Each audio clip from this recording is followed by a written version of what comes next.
Hello, everyone. So I get asked a lot. I mean, a lot. Um, how did it happen for you? What am I missing? What can I do? What did you do that I could to awaken to do this? I understand why the question gets asked. I wondered as well, but it's there's a anytime the question of sharing an awakening experience or experiences, because in some cases it happens over time, it it comes to be where it's not really that interesting. I mean, it's it's not some, I guess maybe for some it's angels and trumpets, as they say, and it's this big magical experience.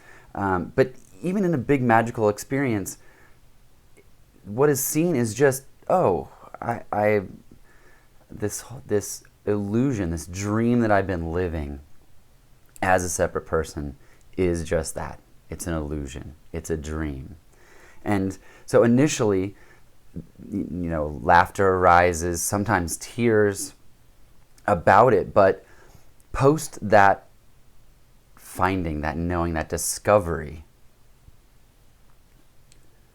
it's just this. It's just normal being. And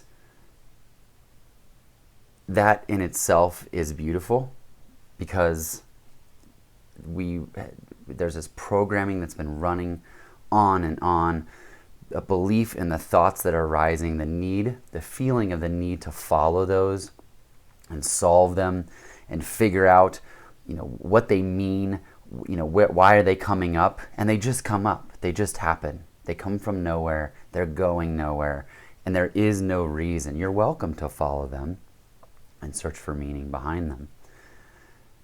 But that won't actually help you scratch the itch. The mind will never be satisfied.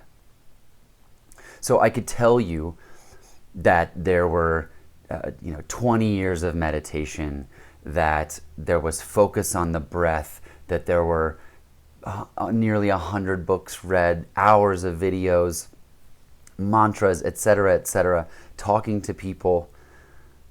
But they wouldn't be necessarily an effective roadmap to assist, because there is no formula for how this works. There's no formula for consciousness awakening to itself. And the beauty of that is that in a logical sense, that actually makes perfect sense when it comes to the infinite. Why would there only be one way for awakening if the infinite, if there's this, there's always this concession of, the God or the absolute or the infinite wanted to experience itself, so it forgets itself and then arises in all of these forms so that it can rediscover itself. And I like that concession. I like having conversations about that. I think it's fascinating. I don't know that that's the case, but if that is the case, of course it's going to find ways to awaken, an infinite number of ways to awaken and to find itself. Why wouldn't it? Why would there only be a limited capacity? Why would there be a finite capacity for awakening and discovery and enlightenment in the infinite? There are seekers. People want answers. They want the truth. They want to figure out how to get to what's going on here, and it's absolutely understandable. But if I sat here and said, take these 5 steps and this will work for you, most people there'd be an intuition that didn't believe it, that thought it was a scam, that thought there was something that was inauthentic about that lesson. And I'm not here to discount or dispel any others that are working towards helping people awaken and discover their true nature. That's not the purposes here. But there's always there might always be a feeling of, this doesn't feel that right. I've heard so many different times that you can't really explain it, you can't really go into how it works. And yet this person over here says if I follow these 5 steps, or if I chant these mantras for every day for 10 years, etc., etc. So I've had other talks where I discuss, making yourself comfortable, doing what feels right while you're in the waiting room. And that ends up being a standard response to anyone who's sending in messages asking. There's no interest in sharing any of the stories about the apparent events that led to awakening, because they're just stories. They're not real. And it would feel disingenuous to share those in the context of, hey, if you do these things, then it will, get you to this this endpoint that is not an endpoint, the gateless gate, as some call it.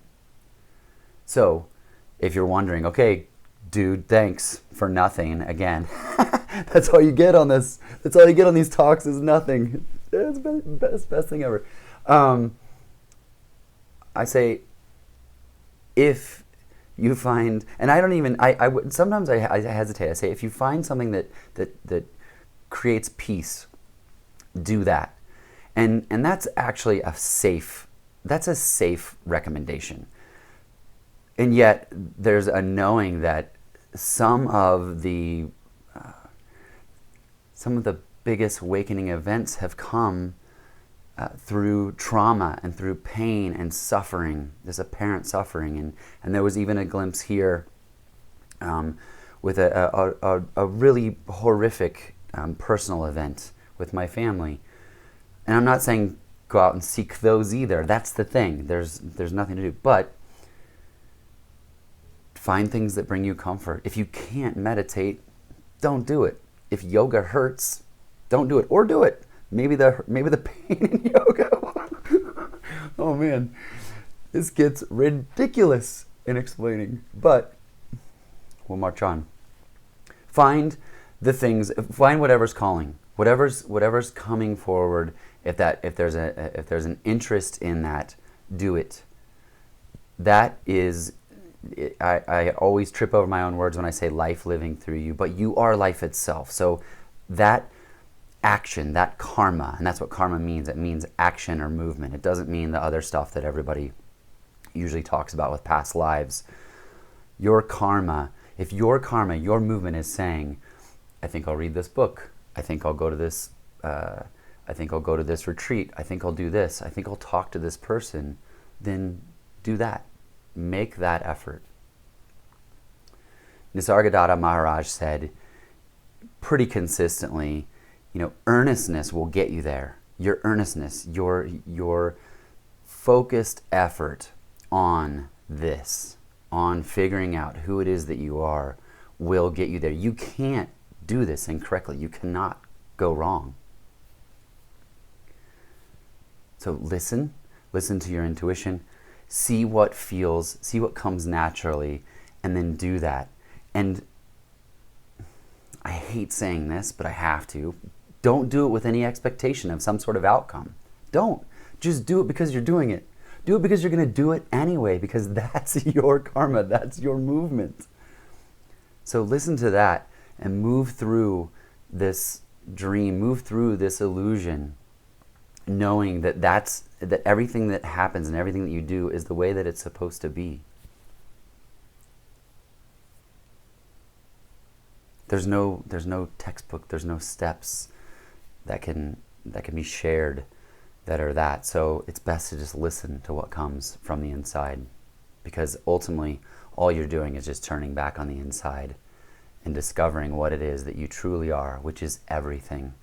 It's just one thing, and we are it. You are it. I'm it. We are it. Thank you.